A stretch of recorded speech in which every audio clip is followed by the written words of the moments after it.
অবৈধ চোলাই মদের বিরুদ্ধে অভিযানে নামলো বেলাকোবা ফাঁড়ির পুলিশ। এদিন প্রায় 700 লিটার অবৈধ চোলাই মদ নষ্ট করা হয়।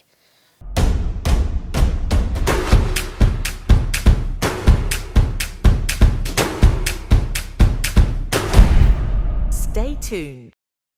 শনিবার রাজগঞ্জ ব্লকের শিকারপুর গ্রাম পঞ্চায়েতের মালিভিটা এলাকায় বেলাকোবা ফাঁড়ির ওসি কেটি লেপচার নেতৃত্বে এই অভিযান চালানো হয়। এই অভিযানে এলাকার একটি বাড়ি থেকে প্রায় 700 লিটার অবৈধ চোলাই মদ নষ্ট করার পাশাপাশি মদ তৈরির নানান সরঞ্জাম বাজেয়াপ্ত করে পুলিশ। যদিও ঘটনায় কাউকে গ্রেফতার করা হয়নি।